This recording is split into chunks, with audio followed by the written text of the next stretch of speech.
সুপ্রিয় শিক্ষার্থী, আসসালামু আলাইকুম। আমি Mohammad Shukur Ali sir, Pakshi ideal college স্বাগত জানাচ্ছি। আশা করি তোমরা সবাই ভালো আছো। আমি ভালো আছি ইনশাল্লাহ। তো আজকে আমি তোমাদের সাথে আলোচনা করব অর্থনীতি দ্বিতীয় পত্রের সপ্তম অধ্যায়ের মুদ্রাস্ফীতি নিয়ে। তো আশা করি তোমরা বইপত্র সহ সামনে হাজির আছো। তো আসো আমরা শুরু করি।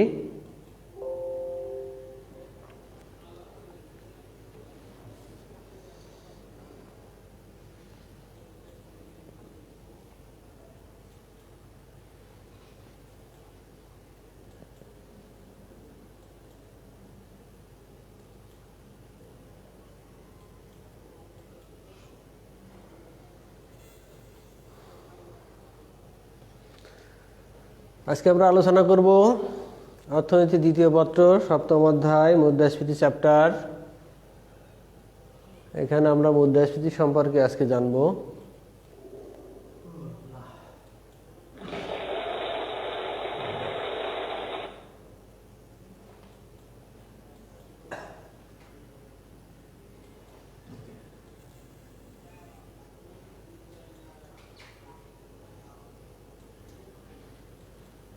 আজকের পাঠ থেকে আমরা কি কি জানব? মুদ্রাস্ফীতির ধারণা, মুদ্রাস্ফীতির প্রকারভেদ, মুদ্রাস্ফীতির পরিমাপের পদ্ধতি, বিভিন্ন পদ্ধতিতে মুদ্রাস্ফীতি পরিমাপ করা যায় কিভাবে সেটা জানব। তাহলে চারটা বিষয় মূলত আমরা আজকে জানবো। মুদ্রাস্ফীতির ধারণা জানবো, অর্থাৎ মুদ্রাস্ফীতি কাকে বলে, সংজ্ঞা, মুদ্রাস্ফীতি কত প্রকার সেটা আমরা জানবো, মুদ্রাস্ফীতি পরিমাপের পদ্ধতি কি সেটাও জানবো, এবং বিভিন্ন পদ্ধতিতে মুদ্রাস্ফীতি পরিমাপ কিভাবে করা যায় সেটা আমরা জানবো। তো আসি আমরা একে একে আলোচনা শুরু করি। প্রথমে মুদ্রাস্ফীতির ধারণা। সাধারণভাবে দ্রব্যমূল্য ক্রমাগত বৃদ্ধি এবং অর্থের ক্রয় ক্ষমতা হ্রাস পাওয়ার প্রবণতাকে মুদ্রাস্ফীতি বলে। সাধারণভাবে দ্রব্যমূল্য ক্রমাগত বৃদ্ধি এবং অর্থের ক্রয় ক্ষমতা হ্রাস পাওয়ার প্রবণতাকে মুদ্রাস্ফীতি বলে। তাহলে মুদ্রাস্ফীতি বলতে আমরা কি বুঝছি? যে দ্রব্যমূল্য বৃদ্ধি, অর্থাৎ জিনিসের দাম বেড়ে যাওয়া, তার ফলাফল হচ্ছে অর্থের মূল্য কমে যাওয়া, অর্থাৎ টাকার মান কমে যাওয়া। আগে যে জিনিসটা 100 টাকায় কিনতাম, এখন সেটা 100 টাকায় কিনতে পারি না, 120 টাকায় কিনতে হয়। তাহলে কি হলো? জিনিসের দাম তো বেড়ে গেল, ফলশ্রুতিতে টাকার দামও কমে গেল। আগে যেটা 100 টাকায় কিনতাম, এখন সেটা কিনতে গেলে 120 টাকা দিতে হয়, অর্থাৎ অর্থের মূল্য কমে গেল। এই পরিস্থিতিটাই বলা হয় মুদ্রাস্ফীতি। অর্থনীতিবিদ ক্রাউথার বলেছেন, মুদ্রাস্ফীতি এমন একটি পরিস্থিতি যখন অর্থের মূল্য ক্রমাগত হ্রাস পায় এবং দ্রব্যমূল্য বৃদ্ধি পায়। তাহলে মুদ্রাস্ফীতি এমন একটি পরিস্থিতি যখন অর্থের মূল্য ক্রমাগতভাবে হ্রাস পায় এবং দ্রব্যমূল্য বৃদ্ধি পায়। এটাই আছে মুদ্রাস্ফীতি। অধ্যাপক কুলবর্ণ বলেছেন, মুদ্রাস্ফীতি এমন একটা পরিস্থিতি যেখানে অধিক পরিমাণে অর্থ অল্প পরিমাণ দ্রব্য সামগ্রীর পিছনে ধাবিত হয়। কি হলো? মুদ্রাস্ফীতি এমন একটা পরিস্থিতি যখন অধিক পরিমাণে অর্থ অল্প পরিমাণ দ্রব্যের পিছনে ধাবিত হয়, অর্থাৎ বাজারে অনেকে ক্রেতা এসেছে, অনেক টাকা নিয়ে এসেছে, কিন্তু দ্রব্য সামগ্রীর পরিমাণ কম। তখন কি অবস্থা হবে? কোনো একটি জিনিস কেনার জন্য অনেকগুলো ক্রেতা অনেকগুলো টাকা নিয়ে তার পিছনে ধাবিত হবে, অর্থাৎ ওই জিনিসটার দাম বেড়ে যাবে। বিক্রেতা বেশি দামে বিক্রি করার চেষ্টা করবে এবং বিক্রি করবে। এভাবে দেখা যাচ্ছে মুদ্রাস্ফীতির ঘটনা ঘটবে। মুদ্রাস্ফীতির প্রকারভেদ, গতিভিত্তিক প্রকারভেদ আমরা দেখাবো। 4 প্রকার মুদ্রাস্ফীতির গতিভিত্তিক শ্রেণী বিভাগ হচ্ছে 4 প্রকার। 1 নম্বর আছে মৃদু মুদ্রাস্ফীতি। মৃদু মুদ্রাস্ফীতি। 2 আছে পদসঞ্চারী মুদ্রাস্ফীতি। 3 হচ্ছে ধাবমান মুদ্রাস্ফীতি। 4 হচ্ছে উল্লম্ফন মুদ্রাস্ফীতি। উল্লম্ফন মুদ্রাস্ফীতি। 1 নম্বর মৃদু মুদ্রাস্ফীতি। মৃদু মানে হালকা, অল্প, তার মানে যে মুদ্রাস্ফীতি খুব সামান্য পরিমাণে হয়, যখন জিনিসপত্রের দাম খুব সামান্য পরিমাণে বাড়ে, অতি অল্প পরিমাণে বাড়ে, সেটাকে মৃদু মুদ্রাস্ফীতি বলা হচ্ছে। এই মৃদু মুদ্রাস্ফীতিতে বিনিয়োগ বান্ধব পরিবেশ বজায় থাকে। হালকা মুদ্রাস্ফীতি অর্থনীতির জন্য ভালো। 2 নম্বরটা হচ্ছে পদসঞ্চারী মুদ্রাস্ফীতি। পদসঞ্চারী অর্থাৎ পদ শব্দের অর্থ আমরা তো জানি পা। পায়ে হেঁটে যেমন গতিতে চলা হয় তেমন, মানে হাঁটার গতিতে যখন দ্রব্য সামগ্রীর দাম বাড়ে, হাঁটার গতিতে যখন দ্রব্য সামগ্রীর দাম বাড়ে, মানে স্বাভাবিকভাবে যখন দ্রব্যের দাম বাড়ে স্বাভাবিক হারে, তখন সেটাকে আমরা পদসঞ্চারী মুদ্রাস্ফীতি বলছি। মানে হেঁটে হেঁটে বা চলার মতো, কোনো একটাই যাওয়ার সময়, কোনো এক জায়গায় যাওয়ার সময় হেঁটে হেঁটে গেলে যেমনটা পথ এগোয় বা যেমনটা বা চলার রাস্তা বাড়ে, তেমনটা হচ্ছে মুদ্রাস্ফীতি ধীরে ধীরে বাড়ে, সেটা হচ্ছে পদসঞ্চারী। 3 নম্বর আছে ধাবমান মুদ্রাস্ফীতি। ধাবমান ধাবমান হচ্ছে দৌড়ানোর গতি। যখন কোনো মুদ্রাস্ফীতি, যখন দ্রব্যের দাম দৌড়ের গতিতে বৃদ্ধি পায়, দৌড়ের গতিতে বৃদ্ধি পায় যখন, মানে বেশ দ্রুত গতিতে যখন বৃদ্ধি পায়, তখন সেটাকে আমরা ধাবমান মুদ্রাস্ফীতি বলছি। যে মুদ্রাস্ফীতি দৌড়ের গতিতে অর্থাৎ বেশ দ্রুত গতিতে বৃদ্ধি পায়, তখন সেটাকে আমরা ধাবমান মুদ্রাস্ফীতি বলছি।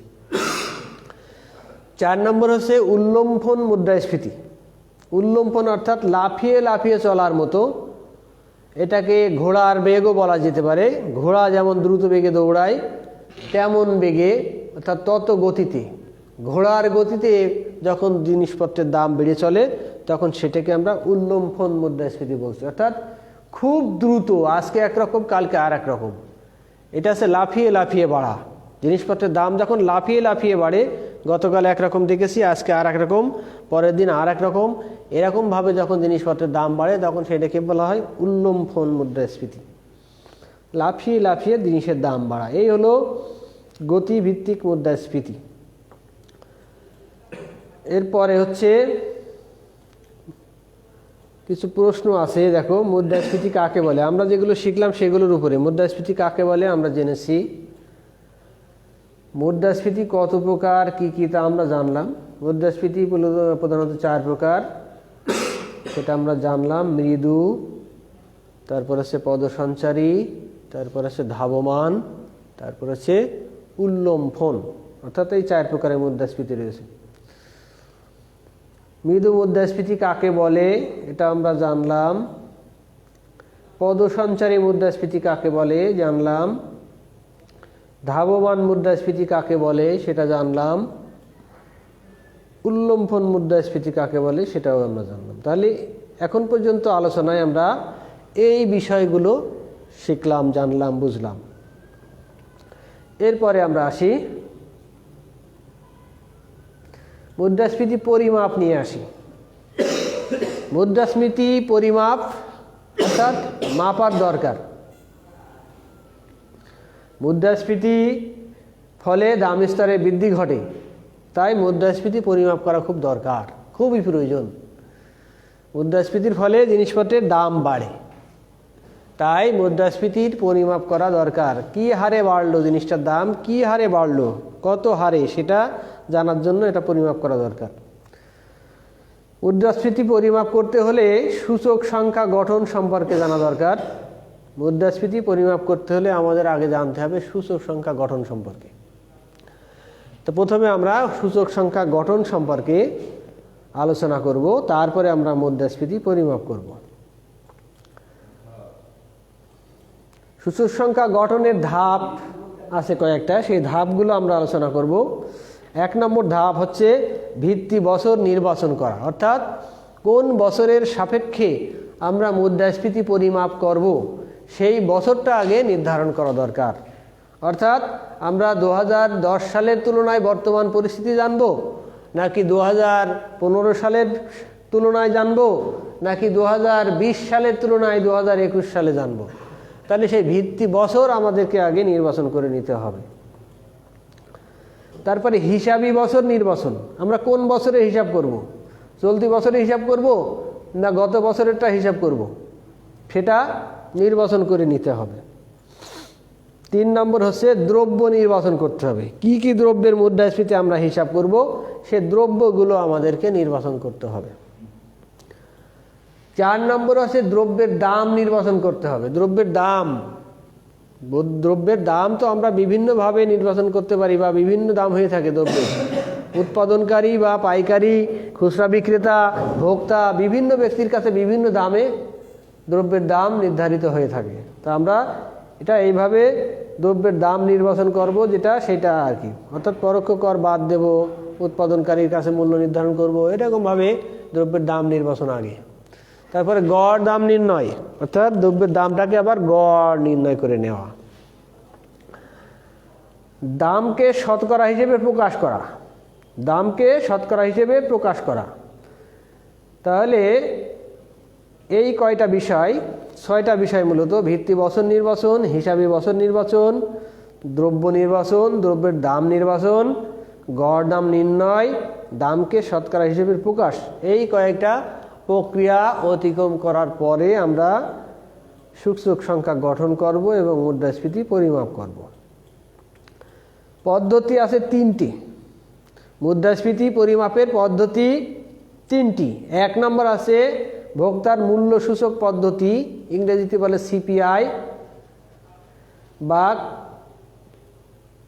Consumer price index. Consumer price index, ভোক্তার মূল্য সূচক পদ্ধতি। 2 নম্বর পদ্ধতি আছে উৎপাদকের মূল্য সূচক পদ্ধতি, অর্থাৎ producer price index. Producer price index. আরটা হচ্ছে অব্যক্ত অবমূল্যায়ন সূচক পদ্ধতি, এটা বলা আছে ইমপ্লিসিট প্রাইস ডিফলেটর।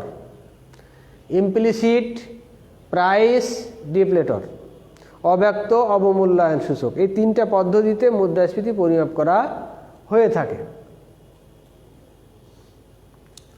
আমরা ভোক্তার মূল্য সূচক পদ্ধতি করব প্রথমে। ভোক্তার মূল্য সূচক পদ্ধতি অর্থাৎ সিপিআই পদ্ধতি। সেখানে করতে গেলে আমরা যে যে ধাপগুলো দেখেছি, যে দ্রব্য নির্বাচন, দ্রব্যের দাম নির্বাচন, ভিত্তি বছর নির্বাচন, তাই না?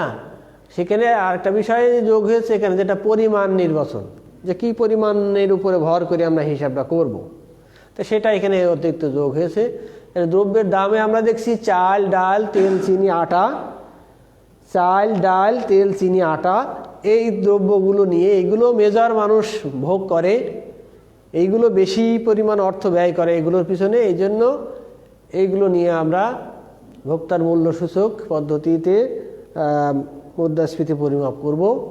তা পরিমাণ দেখো, চাল 25 কেজি, ভিত্তি বছরে মূল্য ছিল 40 টাকা, ওই পারপাস মোট খরচ ছিল 1000 টাকা। চলতি বছরে ওইটার মূল্য বেড়ে দাঁড়িয়েছে 50 টাকা এবং মোট খরচ দাঁড়িয়েছে 1250 টাকা। এরপরে ডাল 5 কেজি, অর্থাৎ একটা ফ্যামিলির হিসেবে মূলত এখানে করা হয়েছে। ধরা যায় যে ডাল 5 কেজি লাগে, 50 টাকা প্রতি কেজির দাম, 250 টাকা এটা ভিত্তি বছরে, আর চলতি বছরে দাম 60 টাকা করে, সেই হিসেবে 5 × 30, 300 টাকা। তারপরে তেল আছে 5 কেজি লাগে ধরো 1 মাসে, 80 টাকা কেজি, 400 টাকা দাম ছিল আগে, এখন 100 টাকা কেজি হয়েছে, দাম হয়েছে 500 টাকা।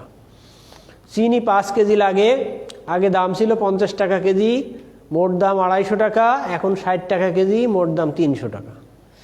আচ্ছা, আটা লাগে 20 কেজি, ভিত্তি বছরের দাম ছিল 25 টাকা করে, মোট টাকা 500, এখন 30 টাকা করে হয়েছে, মোট দাম 750।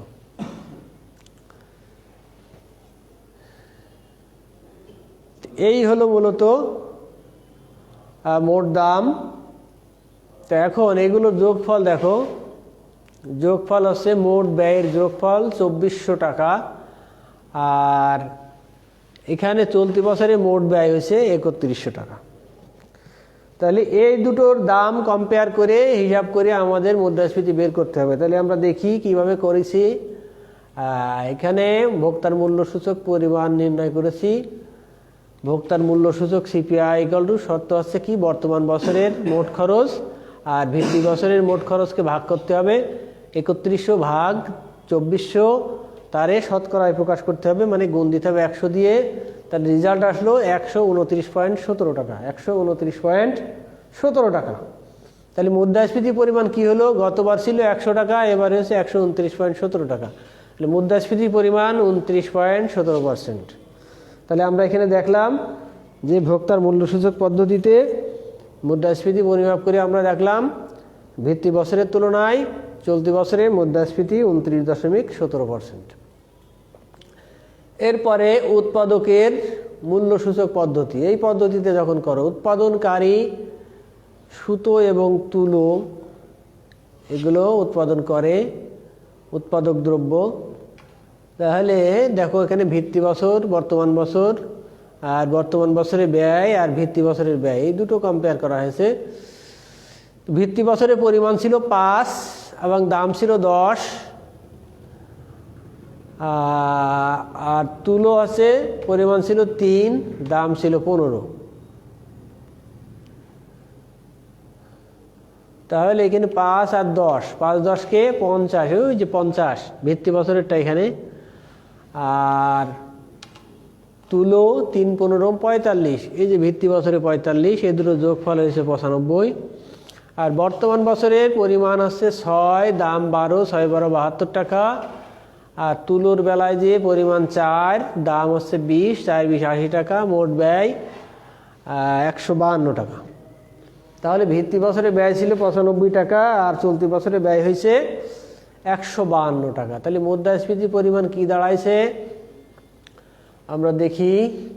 উৎপাদকের মূল্য সূচকের বেলায় বর্তমান বছরের ব্যয় 152 ভাগ ভিত্তি বছরের ব্যয় 95, তারে গুণ দেওয়া হয়েছে 100 দিয়ে, রেজাল্ট দাঁড়াইছে 160 টাকা। অতএব মুদ্রাস্ফীতির পরিমাণ 160 থেকে 100 মাইনাস করি 60 টাকা, অর্থাৎ 60%। মুদ্রাস্ফীতির পরিমাণ 60% উৎপাদকের মূল্য সূচক পদ্ধতি। এখানে আবার দুটো পদ্ধতিতে পরিমাপ করা যায়, একটা আছে লাসপিয়ারের সূত্র আর একটা আছে প্যাসের সূত্র। লাসপিয়ারের সূত্রে PN/Q0 by P0/Q0, PN/Q0 by P0/Q0। দেখো আমরা একটু ব্যাকে যাই। PN/Q0, PN আর Q0 এটা গুণ করা হয়েছে, PN/Q0 গুণ করা হয়েছে, করে যেটা হয় সেটা বসাতে হবে। আর এটা আছে P0/Q0। এইভাবে এখানে সব মান দেওয়া আছে, P0 এটা, এটা Q0 এটা, QN এটা আছে PN।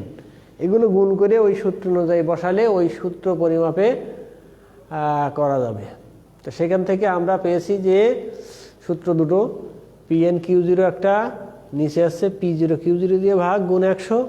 আর প্যাসের সূত্রের বেলায় যে আছে PN/Q0 উপরেরটা একই থাকছে, নিচে যে চেঞ্জ হয়ে যাচ্ছে P0/QN, এটা আছে প্যাসের সূত্র। এই দুই সূত্রের সাহায্যে মুদ্রাস্ফীতি হিসাব করা যায়। তা আমরা সেটা করব না, তোমরা এটা বাসায় প্র্যাকটিস করবে। আর একটা পদ্ধতি বাকি রয়েছে, যেটা অব্যক্ত অবমূল্যায়ন সূচক পদ্ধতি, যেটা বলেছিলাম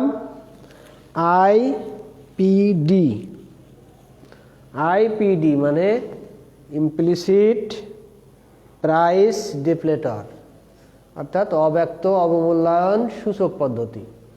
এখানে ধরো ব্যবহৃত পণ্য, অর্থাৎ কি কি দিয়ে জিনিস তৈরি করা যায়, কমলা, মানে কি কি জাতীয় উৎপাদনে জাতীয় আয় হিসাবে কি কি জিনিস সাধারণত থাকে, তার থেকে কিছু সিনটাম আমরা কিছু জিনিস নিয়েছি, 3টা জিনিস নিয়েছি। এটা হচ্ছে কমলা ফলমূলের ভিতর থেকে, আর সেলাই মেশিন উৎপাদন প্রতিষ্ঠানে, আর কাপড় এটাও একটা উৎপাদন প্রতিষ্ঠানের জিনিস।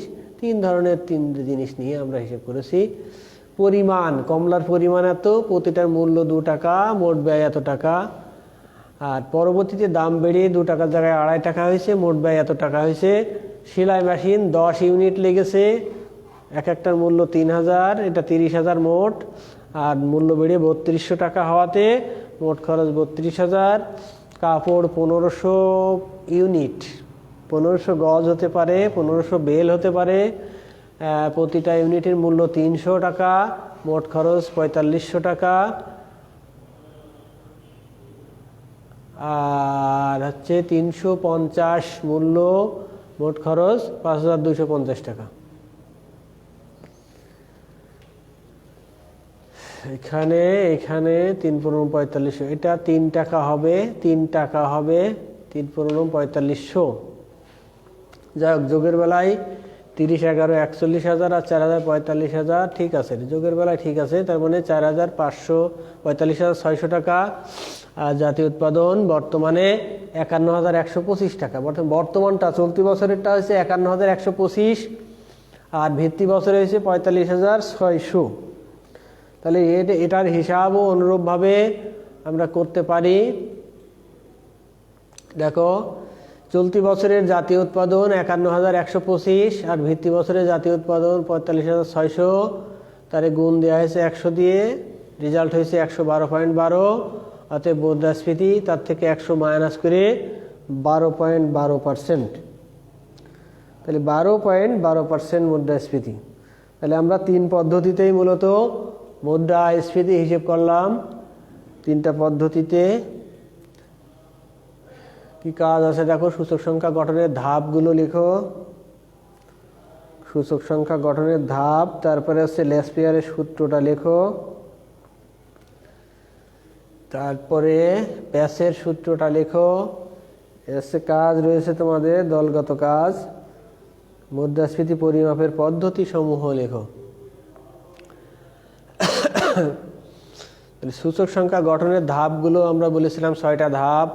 ল্যাসপিয়ারের সূত্র দেখিয়েছি, প্যাসের সূত্র দেখিয়েছি, মুদ্রাস্ফীতি পরিমাপের পদ্ধতি সমূহ দেখিয়েছি। পদ্ধতি কয়টা? 3টা ছিল, ভোক্তার মূল্য সূচক, উৎপাদকের মূল্য সূচক আর অব্যক্ত অবমূল্যায়ন সূচক। যাই হোক, এগুলো আমরা সবই আলোচনা করেছি, তোমরা আবার রিভিউ করে ক্লাসটা দেখে এগুলো শিখে নিতে পারো। কাজ আজকে এই পর্যন্তই। বাড়ির কাজ বাসায় প্র্যাকটিস করবে। ল্যাসপিয়ারের সূত্র প্রয়োগ করে উৎপাদকের মুদ্রাস্ফীতি হিসাব করবে। এখানে যে তথ্য দেওয়া আছে সেই তথ্যের আলোকেই ল্যাসপিয়ারের সূত্র প্রয়োগ করবে, করে হিসাব করবে। প্যাসের সূত্র প্রয়োগ করবে, ওই একই তথ্য দিয়ে করে মুদ্রাস্ফীতি হিসাব করবে। দুটো হিসেবে কম্পেয়ার করবে, তুলনা করবে যে কত ডিফারেন্স হচ্ছে, কম বেশি ডিফারেন্স কিনা, খুব বেশি ডিফারেন্স হচ্ছে না কম ডিফারেন্স হচ্ছে, এটা দেখবে। তাহলে আজকে বেশ কিছু বিষয় আলোচনা হলো মুদ্রাস্ফীতি সম্পর্কে, এবং জিনিসটা অত সহজ না, তোমরা নিশ্চয়ই প্র্যাকটিস করবে। এই যে মূল্য সূচক তৈরি করা, এরা নিজেরা ভালো করে খাতায় এঁকে প্র্যাকটিস করবে, গুণভাগগুলো নিজেরা করবে, তাহলে একটু ব্রেন চর্চা হয়ে যাবে, ম্যাথের চর্চা হয়ে যাবে। তো আমরা ক্লাস শেষ করব আজকে এই পর্যন্তই। তা তোমরা সবাই ভালো থাকবে, সুস্থ থাকবে, এই কামনা করে শেষ করছি। আল্লাহ হাফেজ।